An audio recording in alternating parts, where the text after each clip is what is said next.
Hola, bones tardes.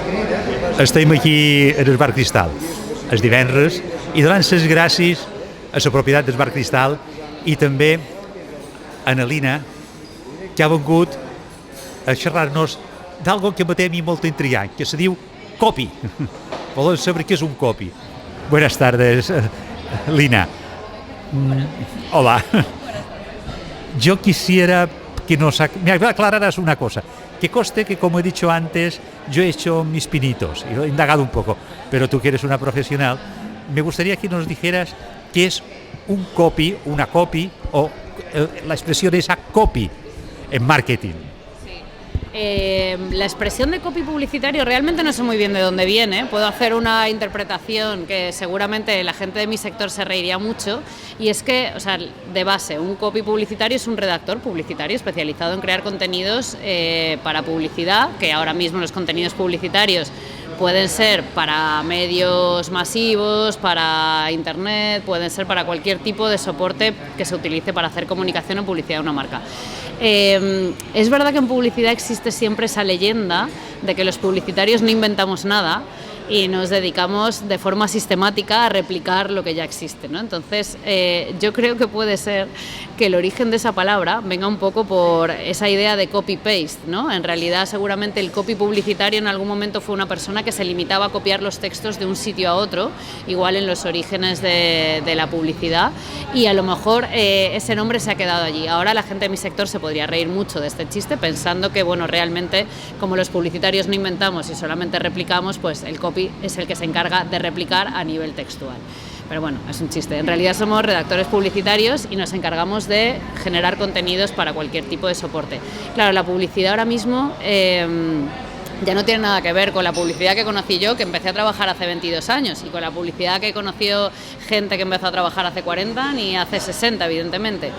Y el gran cambio ha sido sobre todo la entrada de las redes sociales en el juego, porque ha creado un discurso y ha establecido un tipo de discurso en el que de repente el consumidor no solamente habla, sino que además se le tiene que escuchar, porque puede hablar mucho. Entonces la publicidad ya no puede ser tan altiva, ni tan distante, ni tan dogmática como era hace unos años, y además aparte tiene millones de soportes más donde tener contacto con ese consumidor. Entonces de repente lo que nos hemos encontrado es que la publicidad, en los años que yo llevo trabajando, yo empecé pues las típicas cosas que se cuentan, ¿no? Y se lo cuento siempre a los becarios que trabajan en nuestra agencia. Les digo, ¿os quejáis de buscar fotos en un banco de imagen de internet? Pues yo las tenía que buscar en libros, y tardabas a lo mejor en encontrar una foto de un perro con un platillo volante, a lo mejor tardabas 2 semanas, porque las buscabas en libros de bancos de imagen y tenías que ir pidiendo y te los mandaban temáticos y tal, ¿no? Entonces nos han cambiado las cosas de funcionalidad y de dinámica del día a día,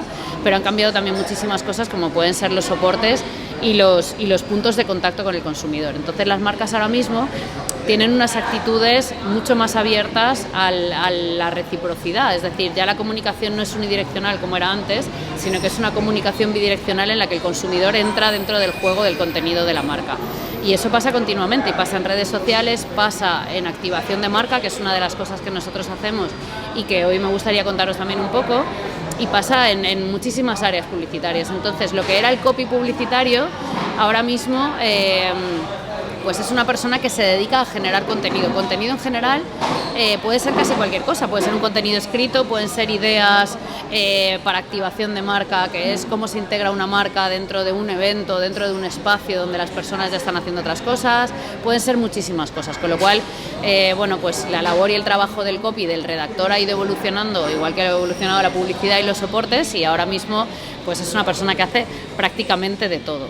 También es verdad que en publicidad, que eso es otro chiste de sector, ¿no? Pero siempre se ha dicho que el copy es el que piensa y el director de arte el que lo pone bonito, ¿no? Que es el diseñador que trabaja contigo. Normalmente trabajamos en equipos de 2. Eso, bueno, seguramente mucha gente lo discutiría. Yo también lo puedo discutir porque he tenido muchos directores de arte que han pensado y que piensan mucho. Entonces, bueno, ese es un poco el trabajo del copy. Generar contenido, que se llama ahora, y que se distribuye en diferentes canales donde ahora sí que está mucho más en contacto con el consumidor.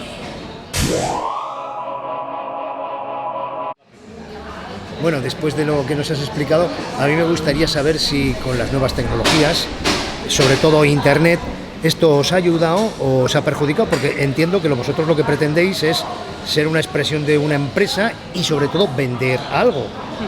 Internet está abierto a todo el mundo. ¿Qué opinas? A ver, yo creo que a nivel profesional, evidentemente, Internet ha abierto un montón de puertas a generar otros tipos de comunicación que son muy interesantes y sobre todo a generar otros tipos de vínculos con los consumidores que son, en mi opinión, muchísimo más auténticos, más veraces, más constructivos, más realistas. O sea, las marcas están puestas en tela de juicio todo el rato, los consumidores se las pueden cuestionar, pueden hablar con ellas directamente, con lo cual, en ese sentido, yo creo que Internet ha favorecido muchísimo un mensaje mucho más sincero y más honesto por parte de las marcas.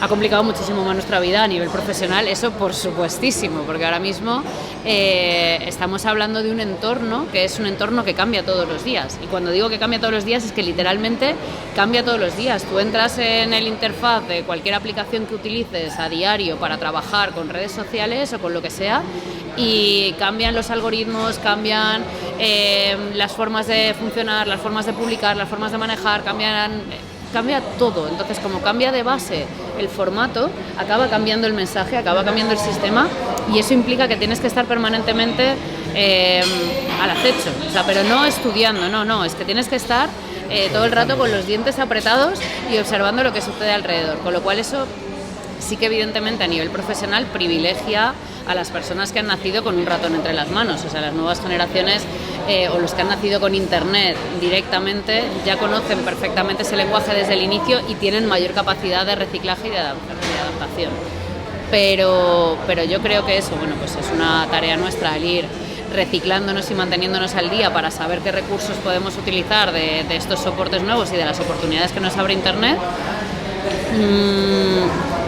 Es difícil, es trabajoso, sí, pero le sucede a muchas profesiones y por otro lado, desde luego, para el consumidor y para las marcas, pues ha sido una oportunidad gigante de poder generar discursos auténticos y de poder establecer diálogo, que al final creo que es muy importante también, porque si no las marcas acababan estando en un punto muy tirano en el que, bueno, pues ellos se comunicaban como les daba la gana y a los usuarios les quedaba pues el derecho a pataleta en casa, pero no tenían ni siquiera la posibilidad casi de interactuar con ellas ni de cuestionárselas. Entonces ahora... Como podéis ver, estamos hablando de el ODS 9, innovación. Hola, Linda. Mira, yo te quería preguntar sobre los influencers que están tan de moda ahora, a ver si tenían cabida dentro de la profesión y cómo puede evolucionar o cómo se puede gestionar esta figura. Nada más. Bueno, pues es una pregunta muy interesante y es, claro, la consecuencia directa de la pregunta anterior, ¿no? Que es una de las consecuencias de la aparición de Internet o de la entrada en juego de Internet y sobre todo de las redes sociales. Y bueno, los influencers son unas figuras bastante controvertidas. Es verdad que existe esa idea de que la influencia es algo beneficioso para las marcas y es algo beneficioso para los consumidores. Es verdad que también, además de existir esa idea, existe el cuestionamiento de si los influencers llevan estilos de vida que luego puedan ser modelos replicables por la sociedad, etcétera. Nosotros trabajamos con influencers, pero hacemos distinciones entendiendo que hay un perfil de influencer que es un perfil de persona que vive y vende su estilo de vida sin más y que, bueno, gracias a eso tiene muchísimos seguidores. Son gente que no aporta nada en realidad, simplemente viven de forma normal y eso ya es, bueno, pues un contenido. Y luego existen otro perfil de influencer que son personas con influencia, que es el perfil con el que me gusta trabajar a mí, que son las personas que hacen cosas interesantes, que aportan y que por eso realmente son importantes y valen para la sociedad, ¿no? Entonces, esos normalmente no suelen tener 20.000 millones de seguidores, suelen tener menos, pero suelen tener seguidores también. Son personas que realmente son conocidas por lo que hacen, no simplemente por estar. Y se utiliza muchísimo en nuestro trabajo porque bueno, las marcas intentan acercarse al público de otra manera y acercarte a través de un influencer o de una persona con influencia produce un nivel de confianza en el consumidor que no se consigue de otras maneras. Es decir, al final nosotros nos encontramos con soportes que pueden ser pues soportes masivos tipo televisión, prensa o radio. Luego tenemos otro tipo de soportes que en tiempo se llamaban below the line, ahora ya creo que ya no se llaman de ninguna manera porque ya no hay una línea clara que divida nada, ¿no? Pero sí que hay otros soportes que son menos masivos y son mucho más dirigidos, y los influencers entrarían allí. Son personas que al final tienen una red de seguidores, que es una red de confianza de personas que creen en lo que ellos publican y en lo que ellos opinan. Entonces, para una marca es muy ventajoso conseguir vincularse a un perfil así, porque lo que consigues es absorber todos los valores que esta persona tiene para sus seguidores para tu marca. Entonces tú lo que tienes es una recomendación de valores, es decir, esa persona, si además aparte cumple unos requisitos que encajen con la propia marca, lo que estás teniendo es una recomendación de valor de esta persona de cara a su público. Nosotros los utilizamos con frecuencia, por ejemplo, con Estrella Damm, que es una de las marcas con las que trabajamos activación de marca, y los utilizamos porque la activación de marca al final es la presencia de marcas dentro de contextos que suelen ser eventos o que suelen ser, eventos sociales. Entonces nosotros los utilizamos un poco como embajadores, ¿no?, de la marca dentro de esos contextos, y lo que hacemos es seleccionar perfiles que nos aporten de verdad cosas, ¿no? ¿Cómo lo hacéis? ¿Cómo captáis a la gente? Claro, eso también es interesante porque hay herramientas que te permiten hacer captaciones de los influencers un poco cuantitativas, es decir, las herramientas que tú puedes utilizar, que son aplicaciones o son programas, te dan el perfil de influencer que tú busques. Pues busco a partir de tantos seguidores, en tal zona, con este tipo de contenido, lo que sea. Esas herramientas lo que te hacen es un muestreo de ese tipo de perfiles.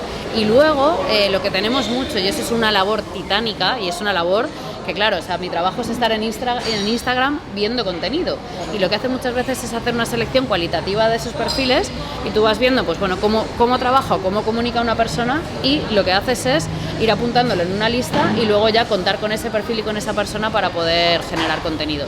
Lo hacemos también con la CAO, por ejemplo, que a mí es un proyecto que me gusta mucho.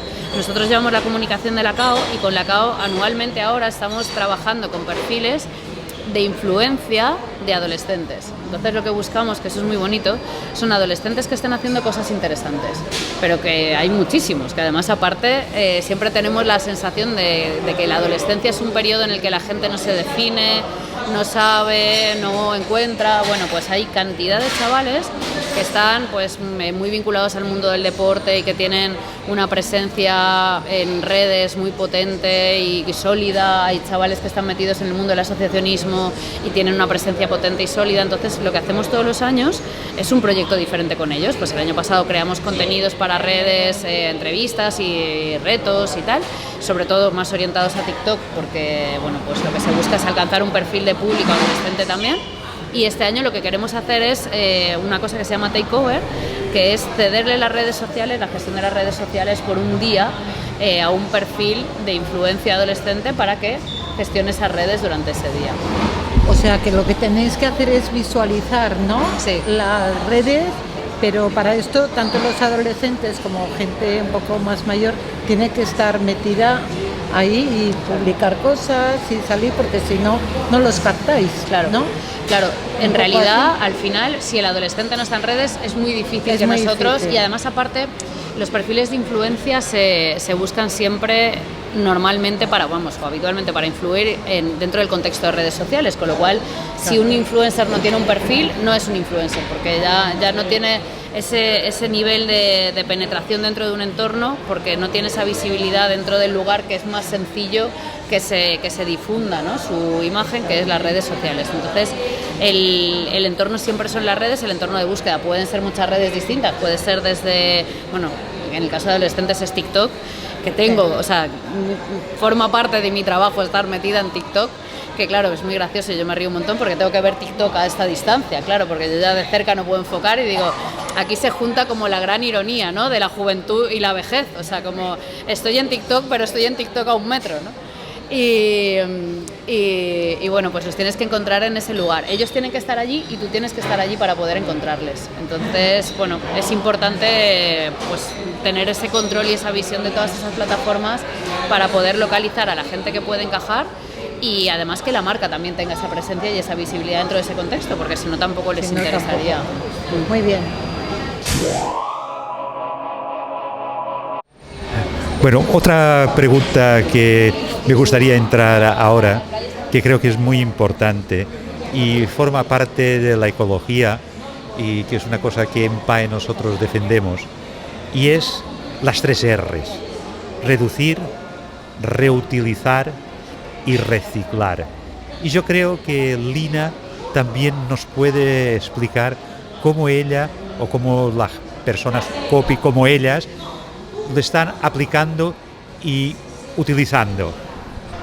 Bueno, pues sobre reducción, reciclaje y reutilización, bueno, yo quería contaros un par de experiencias profesionales que hemos tenido sobre este tema. Una es un cliente directamente que a mí me parece que tenía un proyecto muy curioso, y hay muchos proyectos así. Y luego, por otro lado, la otra, que es como un poco la experiencia, que creo que en ese sentido es más interesante, es la experiencia de la CAO, que hablando un poco también y al hilo de todo lo que estábamos comentando, nosotros llevamos la comunicación de la CAO. Y la CAO como marca tiene una serie de valores vinculados a la proximidad, a la sostenibilidad y, bueno, y al kilómetro cero, que son valores muy análogos, ¿no? Esta reutilización, reducción, porque al final hablamos de un consumo responsable y sostenible. Y nosotros lo que hacemos con la CAO, esa comunicación que hacemos, es además de comunicación en redes, trabajamos también toda esta parte de activación de marca que os estaba contando, que es la presencia de la marca en contextos donde están las personas. Y es muy interesante porque, claro, las personas cuando están pues, en un contexto de ocio están muy receptivas también, ¿no? a la vinculación con cosas que suceden en ese contexto, con lo cual las marcas pueden aprovechar esa oportunidad para ser absolutamente invasivas y devastadoras, como son muchas de ellas, o para generar una relación y un vínculo con su consumidor que sea un vínculo sano, honesto, directo, real, cercano y humano. Y con la CAO estamos intentando eso. Y con el proyecto que tenemos con la CAO hemos creado, bueno, desde hace unos 5 años más o menos, todo un plan de activaciones de marca, de presencia de la marca en eventos, que se basa en talleres, son talleres familiares, y hacemos esos talleres siempre utilizando de alguna manera o su producto o sus envases.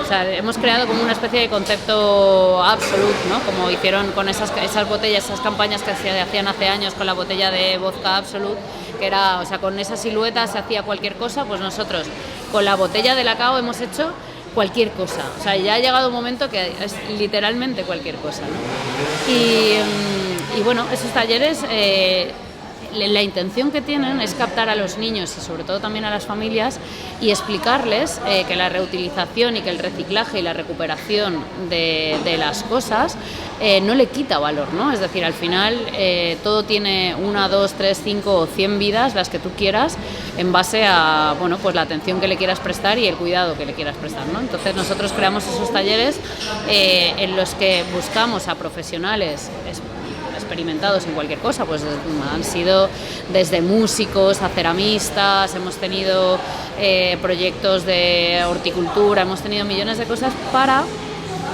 convertir pues ese, por ejemplo, brick de litro de la CAO en cualquier cosa.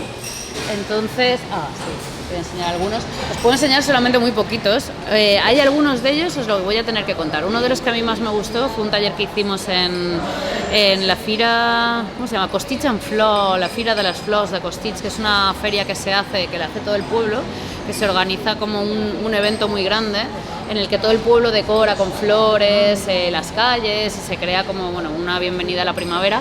Y nosotros creamos una activación de marca que consistía en crear un taller de huerto urbano con Hortus Domi, que es un proyecto muy, muy bonito porque lleva huertos y crea huertos para colegios y para centros, pues a lo mejor de la tercera edad, bueno, en fin, en espacios públicos o en espacios de acceso público. Y hicimos un taller de huerto urbano con envases de la CAO, con lo cual creamos, esto no os lo he podido traer evidentemente porque lo que plantamos ahí ahora mismo serán árboles seguramente, pero creamos dentro pues planteles para lechugas, creamos macetitas para plantas, hicimos un montón de cosas. Luego lo hicimos también otra vez con Amadip y bueno, pues enseñamos a los niños que por ejemplo dentro de un brick de litro se puede cultivar, ¿no? Luego hemos hecho talleres de música, por ejemplo, también, que eso es otra cosa muy interesante porque a los niños en general y sobre todo en las franjas de edades que trabajamos nosotros les encanta la música, que es algo más o menos parecido a hacer ruido, y les encanta el hacer manualidades. Entonces les estuvimos enseñando, he traído un par de cosillas por aquí que son chorradas, pero les estuvimos enseñando que a partir de un mini brick de lacao, por ejemplo, y una bolita, pues puedes crearte instrumentos musicales. Hicimos guitarritas, bueno, os he podido traer solamente esto, bueno, hay por aquí algo. Muy original. Sí, tonterías, pero al final lo que estás utilizando, pues una maraquita, a ver si encuentro por aquí. Sí, esto es arroz. Luego teníamos también no sé cómo podríamos llamar a esto, un crótalo, pero un crótalo... Esto para hacer ruido también. Sí, y eso es una botella de lacao. Entonces esto también con las dos chapitas de la botella, pues bueno, también les enseñamos que se podía recuperar y se podían pues hacer instrumentos musicales. Como unas castañuelas. Sí, que no necesariamente suenan bien, porque evidentemente esto no suena afinado. Teníamos las guitarritas, teníamos xilófonos también, pero sí que lo que enseñaban es todas las posibilidades que tenían esos materiales que a día pues tiramos a la basura para poder reutilizarse y convertirse en otras cosas. Y bueno, eso fue muy interesante, la acogida es siempre muy interesante en estos casos. Luego hemos hecho también talleres, a ver si lo puedo enseñar. Talleres de marionetas para que los niños vean también, pues bueno, que de los envases de leche podemos hacer marionetas. Hemos hecho estos talleres, formaba parte, sí, este es el brick de lacao normal, que luego hemos reconvertido en otras cosas, ¿no? Entonces los niños, al final, creo que es muy importante porque aprenden a tener, exacto, un tipo de pensamiento muy fuera de la caja, y literalmente fuera de la caja, porque coges una caja de un envase y la conviertes en cualquier otra cosa, ¿no? No sé si tengo por aquí más cosas, seguramente, bueno, los 3 cerditos hechos con mini bricks. Qué gracioso. Sí.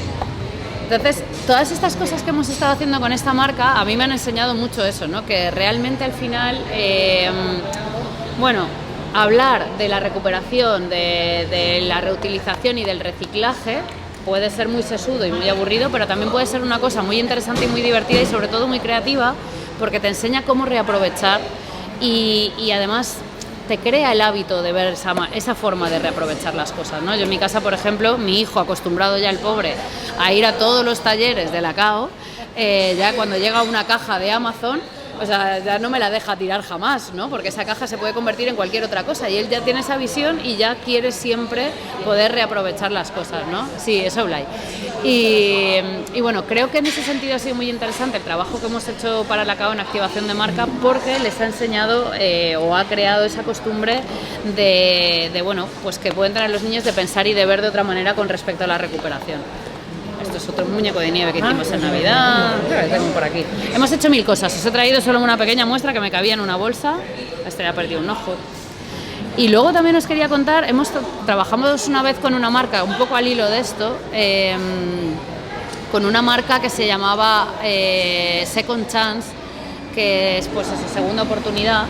Y era una marca que tenía una abogada italiana maravillosa, que dejó el derecho y la abogacía porque estaba hasta las narices. Ella era una persona totalmente creativa y con una cabeza y un pensamiento súper lateral y maravilloso, y bueno, decidió dejar el derecho y dedicarse profesionalmente a crear objetos con otros objetos, que es una cosa muy interesante, que es el upcycle, que no es ni recuperar ni reciclar, porque reciclar, bueno, es romper en cachitos una cosa y utilizarlo para otra. La recuperación es un poco lo mismo, pero el upcycle es de una cosa que ya existe, convertirlo en otra cosa que también existe, pero que es distinta, ¿no? Entonces, bueno, podría ser un poco esto, pero realmente esto al final es como...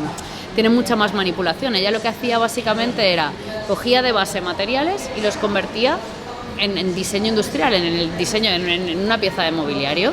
Tenía un sofá increíble que ya te haré llegar, hecho con tapones de botellas de vino, pero era un sofá, o sea, entero, estaba hecho todo con los tapones de corcho, sí, fantástico, pero tenía una forma de sillón de estos setenteros, así, precioso, muy bonito, y lo bueno, pues era muy cómodo además, y lo había creado todo a través de los propios tapones. Luego tenía pues muchísimos elementos de mobiliario, también muchas piezas de mobiliario, pues sillones hechos con tocones de árboles, con el tronco, ¿no?, cortado. Tendría que haberme traído. Tiene un collar maravilloso hecho con diferentes piezas de joyería ya pues en desuso y viejas que se pueden ensamblar entre sí. Ella las ensamblaba entre sí y las convertía en nuevos collares, ¿no? Entonces, a mí lo que me ha quedado siempre como idea de todo esto, siempre que hemos trabajado con proyectos así, luego ahora he conocido recientemente también un proyecto, que no recuerdo el nombre, pero ya te haré llegar, que es también una mujer que se dedica básicamente, ella sí, a reciclar plásticos, y desde ese plástico reciclado a crear otras cosas. Lo que veo siempre que hay detrás del reciclaje, la reutilización del reciclaje y la reutilización es la creatividad. O sea, al final no lo podemos ver como algo serio, seco y obligatorio, ¿no? O sea, en el momento en que tú consigues verlo como una posibilidad y como una oportunidad de, bueno, pues de jugar a ver en qué se puede convertir esto o qué otra cosa puede ser, en el momento en que influye la creatividad en ese proceso, se convierte en algo realmente divertido, ¿no? Y entonces recuperar y reciclar deja de ser una obligación, ¿no? Que parece que nos ha caído encima pues para que no se acabe el mundo, y se convierte en una forma de vida que, bueno, pues al final es sostenible y además aparte también es divertida. Y eso es una de las cosas que estamos ahora intentando trabajar con los niños y con las familias a través de las activaciones de la CAO.